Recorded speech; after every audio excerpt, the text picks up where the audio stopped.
Hello friends, welcome to life with Navyasiri ಜೀವನ ಸಂಚಿಕೆಗಳು.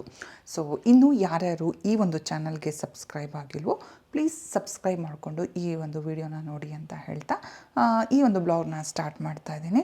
So ನೋಡೋಣ ಈ ವಿಡಿಯೋ ಹೇಗಿದೆ ಅಂತ. ಸೊ ನಾವು ನೈನಿತಾಲ್ ಮತ್ತು ಹರಿದ್ವಾರ ಮುಗಿಸ್ಕೊಂಡು ಋಷಿಕೇಶಿಗೆ ಬಂದ್ವಿ. ನೈನಿತಾಲ್ನಲ್ಲಿ 2 ಡೇಸು, ಹರಿದ್ವಾರದಲ್ಲಿ 1 ನೈಟ್ ಇದ್ಬಿಟ್ಟು ಋಷಿಕೇಶಿನಲ್ಲಿ ಇನ್ನೊಂದು ನೈಟು. ಇದು ನಾನು ತೋರಿಸ್ತಾ ಇರೋದು ನಮ್ಮ ರೂಮ್ ಹೇಗಿದೆ ಅಂತ. ಬಾತ್ರೂಮು, ಟಾಯ್ಲೆಟು ಮತ್ತು ರೂಮ್ಸು ಕೂಡ ಚೆನ್ನಾಗಿತ್ತು. ಸೊ ಇದು ಡಿಲಕ್ಸ್ ರೂಮ್ ಬಂದು ರಾಯಲ್ ಗ್ಯಾಲಕ್ಸಿ ಅಂತ. ಫುಡ್ ಎಲ್ಲ ರೂಮಿಗೆ ಸಪ್ಲೈ ಮಾಡ್ತಾಯಿದ್ರು. ಅವತ್ತು ತುಂಬಾ ಚಳಿ ಇತ್ತು. ಇದು ಕ್ಯಾಂಟೀನ್ ಬಂದು ಮೇಲ್ಗಡೆ ಟಾಪಲ್ಲಿ ಇತ್ತು, 3rd ಫ್ಲೋರಲ್ಲಿ. ನಾವು ಊಟಕ್ಕೆ ಬೇಕು ತಿಂಡಿಗೆ ಬೇಕು ಅಂದರೆ ಅಲ್ಲಿಗೆ ಹೋಗ್ಬೇಕಿತ್ತು, ಬೇಡ ಅಂತಂದರೆ ರೂಮಿಗೆ ಕಳಿಸ್ತಾಯಿದ್ರು. ಸೊ ಅಲ್ಲಿಂದ ನಾವು ಋಷಿಕೇಶಿನಲ್ಲಿ ಪರಮಾತ್ಮ ನಿಕೇತನ್ ಅಂತ ಅಲ್ಲಿಗೆ ಹೋಗ್ಬೇಕಿತ್ತು. ಅಲ್ಲಿ ಏನಂತಂದ್ರೆ ರಾಮಜುಲಾ ಲಕ್ಷ್ಮಣ್ ಜುಲಾ ಅಂತ ಇದೆಯಲ್ಲ, ಜುಲಾ ಮೂಲಕ ಅಂದರೆ ದೊಡ್ಡ ಸೇತುವೆಗಳಿದ್ದಾವೆ, ಅದ್ರ ಮೂಲಕನೂ ಕೂಡ ನಾವು ಆ ಕಡೆ ದಡಕ್ಕೆ ಹೋಗ್ಬೇಕು. ಅಂದರೆ ನಾವಿರೋದು ಅಂದರೆ ಇಲ್ಲಿ ಏನಂತಂದ್ರೆ 2 ವ್ಯೂ ಇದೆ. ಒಂದು ಮಾಡ್ರನ್ ಅಂದರೆ ಇನ್ನೊಂದು ಸ್ಪಿರಿಚುಯಾಲಿಟಿಗೆ. ಆ ಕಡೆ ಸ್ಪಿರಿಚುಯಾಲಿಟಿ ಆ ಕಡೆ ದಡದಲ್ಲಿದೆ, ದೇವಸ್ಥಾನಗಳು ಎಲ್ಲ. ಸೊ ನಾವು ಈ ಕಡೆ ದಡದಲ್ಲಿ ಇರ್ತೀವಿ. ಇಲ್ಲಿಗೆ ಕನೆಕ್ಟಿವಿಟಿ ಅಂದರೆ ರಾಮಜುಲಾ ಲಕ್ಷ್ಮಣ್ ಜುಲಾ ಇರುತ್ತೆ. ಅದಿಲ್ಲ ಅಂತ ಅಂದ್ರೆ ನಾವಲ್ಲಿ ಒಂದು ಬೋಟಿಂಗಲ್ಲಿ ಕೂಡ ಹೋಗ್ಬೋದು. ಬೋಟಿಗೆ ಒಬ್ಬರಿಗೆ 40 ರೂಪೀಸ್ ಇದೆ. ಸೊ ನಾವು ಬೋಟ್ನ ತಗೊಂಡು ಸೊ ಬರ್ತಾ ನಾವು ರಾಮಜುಲಾದಲ್ಲಿ ವಾಪಸ್ ಬರೋಣ.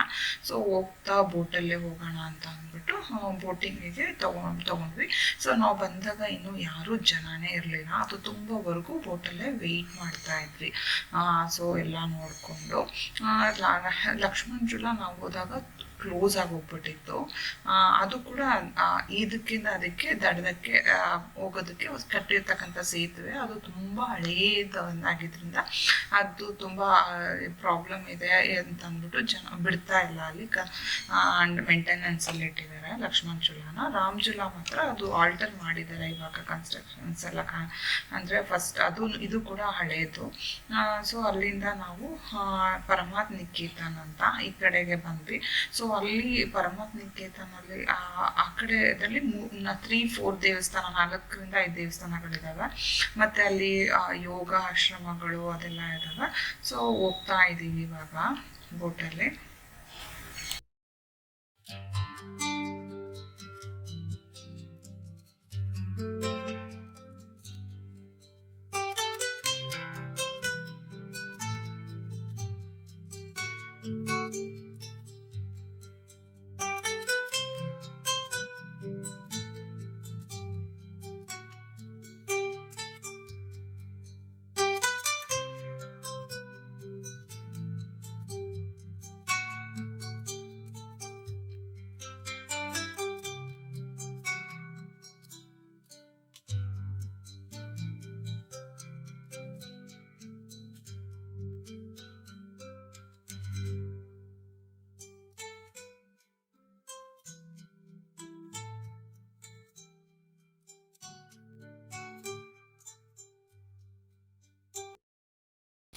ಸೊ ನಾವು ನೆಕ್ಸ್ಟು ಅಲ್ಲಿಂದ ಬೋಟಿಂಗ್ ಮಾಡಿಕೊಂಡು ಪರಮಾತ್ಮ ನಿಕೇತನಿಗೆ ಬಂದ್ವಿ.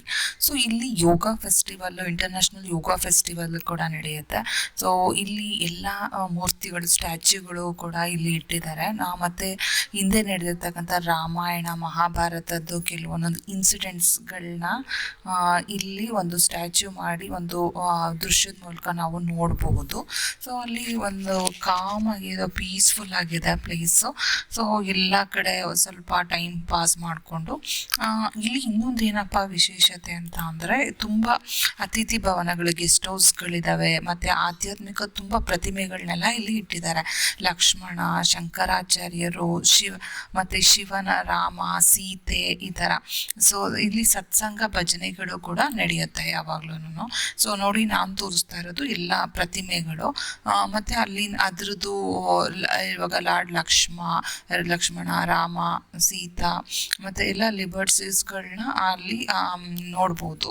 ಸೊ ಅದಾದಮೇಲೆ ಹಾಗೆ ಮುಂದೆ ಹೋದರೆ ಗೆಸ್ಟ್ ಹೌಸ್ಗಳಿದ್ದಾವೆ, ರೂಮ್ಗಳ ಮತ್ತು ಅತಿಥಿಗಳು ಇಂಟರ್ನ್ಯಾಷನಲ್ ಬೇರೆ ಕಡೆ ಎಲ್ಲ ದೇಶಗಳಿಂದನೂ ಬರ್ತಾರೆ ಇಲ್ಲಿ.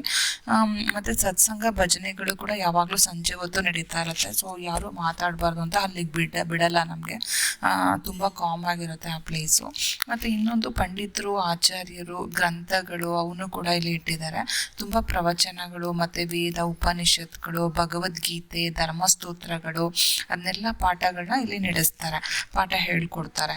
ಮತ್ತು ಇನ್ನೊಂದು ಏನಪ್ಪ ಅಂತಂದರೆ ಇಲ್ಲಿ ಪರಿಸರ ಮತ್ತು ಗಂಗೆ ಮತ್ತು ಶುದ್ಧ ಗಂಗೆ ಇರೋದ್ರಿಂದ, ಆಶ್ರಮ ಪಕ್ಕದಲ್ಲೇ ನದಿ ಹರಿತಾ ಇರೋದ್ರಿಂದ ಇದು ಒಂಥರ ಕಾಮಾಗಿ ಒಂದು ಮನಸ್ಸಿಗೆ ಒಂಥರ ಖುಷಿ ಕೊಡುತ್ತೆ. ಇಲ್ಲಿ ಯೋಗ ಧ್ಯಾನ ಮಾಡೋದಕ್ಕೂ ಕೂಡ ನಮಗೆ ದೊಡ್ಡ ದೊಡ್ಡ ಯೋಗ ಪಟುಗಳು ಇಲ್ಲಿ ಬಂದು ಒಂದು ಇಂಟರ್ನ್ಯಾಷನಲ್ ಯೋಗ ಕಾನ್ಫರೆನ್ಸ್ ಎಲ್ಲ ನಡೆಸ್ತಾರೆ ಮತ್ತು ಯೋಗನ ಹೇಳ್ಕೊಡ್ತಾರೆ. ಸೊ ಇಲ್ಲಿಂದಾನೇ ಎಷ್ಟೋ ಜನ ಯೋಗನ ಕಲಿತು ಬೇರೆ ಕಡೆಯಿಂದ ಬಂದು ಇಲ್ಲಿ ಯೋಗ ಕಲಿಯಕ್ಕೆ ಬರ್ತಾರೆ.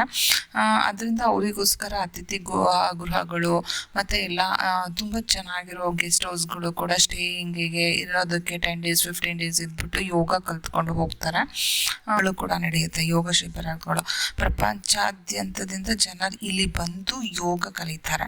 ದಿನನಿತ್ಯ ಯೋಗ ತರಗತಿಗಳು, ಧ್ಯಾನ, ಪ್ರಾಣಾಯಾಮ ಕಾರ್ಯಕ್ರಮಗಳು ಇಲ್ಲಿ ನಡೆಯುತ್ತೆ. ಇನ್ನೊಂದು ಗಂಗಾ ಆರತಿ ಕೂಡ ನಡೆಯುತ್ತೆ ಇಲ್ಲಿ, ದೀಪ ಆರತಿ. ವೇದ ಮಂತ್ರ ಮತ್ತು ಭಕ್ತರಲ್ಲಿ ಭಕ್ತಿ ಮತ್ತು ಶ್ರದ್ಧೆ ಭಾವನೆಗಳನ್ನು ಉಂಟು ಮಾಡುತ್ತೆ. ನಾವು ಹೋದಾಗ ಋಷಿಕೇಶಿನಲ್ಲಿ ಎಲೆಕ್ಷನ್ ನಡೀತಾ ಇದ್ದಿದ್ದರಿಂದ, ಎಲೆಕ್ಷನ್ ಇತ್ತು ನೆಕ್ಸ್ಟ್ ಡೇ, ಅದಕ್ಕೋಸ್ಕರ ಎಲ್ಲ ಕಡೆ ಬ್ಯಾನರ್ಸು ಮತ್ತು ಎಲ್ಲ ಕ್ಯಾನ್ವಸ್ಗೆಲ್ಲ ಮಾಡ್ತಾಯಿದ್ರು. ಸೊ ಅಲ್ಲಿ ನಾವು ಸ್ಲಿಪ್ಪರ್ ಬಿಟ್ಬಿಟ್ಟು ನಮಗೆ ಇವಾಗ ಅಲ್ಲಿ ಸಂಜೆ ಗಂಗಾ ಆರತಿ ಇತ್ತು.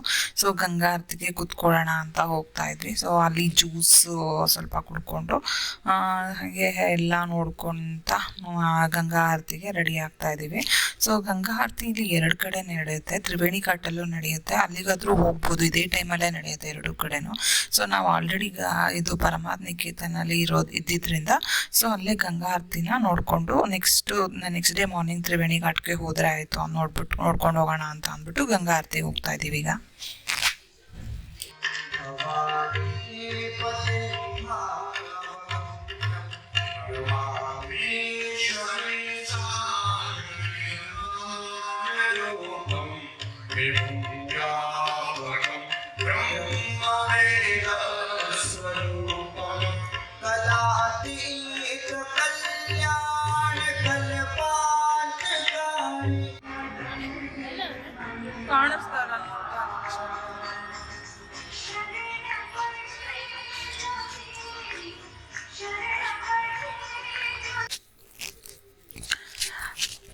ಗಂಗಾ ಆರತಿ ಕ್ಷಣ ಮಾತ್ರ ತುಂಬಾ ಚೆನ್ನಾಗಿತ್ತು. ವೇದ ಘೋಷ, ಶ್ರೀ ಸ್ತೋತ್ರಗಳು ಹೇಳ್ತಾ ಇರ್ತಾರೆ. ಆ ಗಂಗಾ ಘಟ್ಟದಲ್ಲಿ ಶ್ಲೋಕಗಳು, ಪ್ರಾರ್ಥನೆಗಳನ್ನ ಹೇಳ್ತಾ ದೀಪವನ್ನ, ತೇಜಸ್ಸಿನಿಂದ ಬೆಳಗುವಂಥ ದೀಪನ ಅಲ್ಲಿ ಗಂಗೆಗೆ ಆರತಿ ಮಾಡ್ತಾರೆ. ಎಲ್ಲೆಡೆ ಹರ ಹರ ಗಂಗೆ, ಜಯಮಾ ಗಂಗೆ ಅಂತ ಘೋಷಣೆ ಹೋಗ್ತಾ ಇರ್ತಾರೆ. ಎಲ್ಲ ಒಂಥರ ಚೆನ್ನಾಗಿರುತ್ತೆ ಆ ಆರತಿ. ಅಲ್ಲಿ ಇನ್ನೊಂದು ಏನಪ್ಪ ಅಂದರೆ ಸಂಜೆ ಸಮಯದಲ್ಲಿ ಗಂಗಾ ತೀರ, ಗಂಗೆ ಹಸಿರು ನೀರಿನಲ್ಲಿ ಸೂರ್ಯನ ಕಿರಣಗಳು ಹೊಳೆಯುತ್ತಿದ್ದಂತೆ ಭಕ್ತರು ಶಾಂತವಾಗಿ ಅಲ್ಲಿ ಫುಲ್ ಎಲ್ಲ ಸೇರಿಕೊಂಡು ಈ ಗಂಗಾ ಆರತಿ ತುಂಬಾ ಆ ಕ್ಷಣ ತುಂಬ ಚೆನ್ನಾಗಿ ಅನಿಸುತ್ತೆ. ಅಲ್ಲಿಂದ ನಾವು ಬಂದಿದ್ದು ತ್ರಿವೇಣಿ ಘಾಟ್ ಅಂತ. ಅಂದರೆ ಅದು ನೆಕ್ಸ್ಟ್ ಡೇ ಮಾರ್ನಿಂಗ್ ಹೋಗಿ ರೂಮಲ್ಲಿ ಸ್ಟೇ ಮಾಡಿ ನೆಕ್ಸ್ಟ್ ಡೇ ಮಾರ್ನಿಂಗು ತ್ರಿವೇಣಿ ಘಾಟಿಗೆ ಬಂದ್ವಿ. ಸೊ ನಾವು ಪ್ರೀವಿಯಸ್ ಡೇ ಬಂದಿರಲಿಲ್ಲ, ಅಲ್ಲೇ ಪರಮಾತ್ಮ ನಿಕೇತನಲ್ಲೇ ಗಂಗಾ ಆರತಿನ ನೋಡಿದ್ರಿಂದ ಸೊ ಇಲ್ಲಿ ಏನು ಬೇಡ ಅಂತ ಬಂದಿರಲಿಲ್ಲ. ಸೊ ತ್ರಿವೇಣಿ ಘಾಟ್ನ ನೋಡಿಕೊಂಡು ನಾವು ನೆಕ್ಸ್ಟು ಮಸೂರಿಗೆ ಹೋಗೋದಿತ್ತು. ಸೊ ರೂಮ್ ಚೆಕ್ಔಟ್ ಮಾಡಿಬಿಟ್ಟು ತ್ರಿವೇಣಿ ಘಾಟಿಗೆ ಬಂದಿದ್ದೀವಿ. ಇದು ತ್ರಿವೇಣಿ ಘಾಟಲ್ಲಿ ಮೇನ್ ಏನಪ್ಪ ಅಂತಂದರೆ ಸ್ನಾನ ಮಾಡೋದು. ಇಲ್ಲಿ 2 ಫೇಮಸ್ ಏನಪ್ಪ ಅಂತಂದರೆ, ಒಂದು ಸ್ನಾನ ಮಾಡೋದು ತ್ರಿವೇಣಿ ಘಾಟಲ್ಲಿ, ಇನ್ನೊಂದು ಗಂಗಾ ಆರತಿ. ಮತ್ತು ಅಲ್ಲೂ ಕೂಡ ಸುತ್ತಮುತ್ತ ದೇವಸ್ಥಾನಗಳಿದ್ದಾವೆ. ಗಂಗಾದೇವಿ ದೇವಸ್ಥಾನ, ಶ್ರೀಕೃಷ್ಣ, ಲಕ್ಷ್ಮೀನಾರಾಯಣ, ಶಂಕರಾಚಾರ್ಯರದು ಪೀಠ ಇದೆ ಇಲ್ಲಿ. ಸೊ ಅದೊಂದಿದೆ. ಮತ್ತು ಇಲ್ಲಿ ಆಕರ್ಷಣೆ ಇಲ್ಲಿನ ವಿಶೇಷತೆ ಏನಪ್ಪ ಅಂತಂದರೆ, ಭಕ್ತರು ಪ್ರತಿದಿನ ಇಲ್ಲಿ ಗಂಗೆನಲ್ಲಿ ಸ್ನಾನ ಮಾಡ್ತಾರೆ. ಪವಿತ್ರ ನದಿ ತೀರ ತೀರದಲ್ಲಿ ಇದು ಏನಪ್ಪ ಅಂತಂದರೆ ಧ್ಯಾನ ಮಾಡೋದು ಮತ್ತು ಭಜನೆ ಮಾಡೋದು ಸತ್ಸಂಗಗಳು ಕೂಡ ಅಲ್ಲಿ ನಡೆಯುತ್ತೆ. ಈ ನದಿ ತೀರದಲ್ಲಿ ಕುಳಿತು ಸೂರ್ಯೋಸ್ತದ ಟೈಮಲ್ಲಿ ಮಾತ್ರ ತುಂಬ ಚೆನ್ನಾಗಿರುತ್ತೆ. ನಾವು ಆಲ್ರೆಡಿ ಸೂರ್ಯ ಉದಯ ಆದವಾಗ ಬಂದಿದ್ದೀವಿ. ಆದ್ರೂ ಸೂರ್ಯಾಸ್ತದ ಸಮಯದಲ್ಲಿ ದೃಶ್ಯ ತ್ರಿವೇಣಿ ಘಾಟ್ನ ನೋಡಿಕೊಂಡು ನಾವು ನೆಕ್ಸ್ಟು ಮಸೂರಿಗೆ ಹೋಗಬೇಕು. ಮಸೂರಿಗೆ ಹೋಗ್ತಾ ಅಲ್ಲೇ ಅಂದಿವೆ ಡೆಹ್ರಾಡೂನ್ ಇರುತ್ತೆ, ಅದಕ್ಕೂ ಕೂಡ ಹೋಗ್ಬಿಟ್ಟು ನೋಡ್ಕೊಂಡು ಹೋಗೋಣ ಅಂತ ಡಿಸೈಡ್ ಮಾಡಿದ್ವಿ. ಇಲ್ಲಿ ಭಿಕ್ಷುಕರು ತುಂಬಾ ಕೂತಿರ್ತಾರೆ. ಯಾಕೆಂದ್ರೆ ಅಂತಂದರೆ ಈ ಪುಣ್ಯಕ್ಷೇತ್ರಗಳಿಗೆ ಬಂದರೆ ದಾನ ಧರ್ಮ ಮಾಡೋದು ಒಂದು ಪ್ರತೀತಿ, ಅದಕ್ಕೋಸ್ಕರ ದಾನ ಮಾಡ್ತಾರೆ ಅಂತ ಅಂದ್ಬಿಟ್ಟು ಎಲ್ಲ ರೋಡಲ್ಲೆಲ್ಲ ಕೂತ್ಕೊಂಡಿರ್ತಾರೆ. ಸೊ ನಾವು ಹೋಗ್ತಾ ಇದ್ದೀವಿ ಇವಾಗ ಡೆಹ್ರಾಡೂನ್ಗೆ. ಅಲ್ಲಿ ಹೋದಾಗ ಅಲ್ಲಿ ರಾಬರ್ಸ್ ಕೇವ್ಸ್ ಅಂತ ಇದೆ, ಅಲ್ಲಿನೂ ಕೂಡ ನಾನು ತೋರಿಸ್ತೀನಿ ನೆಕ್ಸ್ಟ್ ವಿಡಿಯೋದಲ್ಲಿ.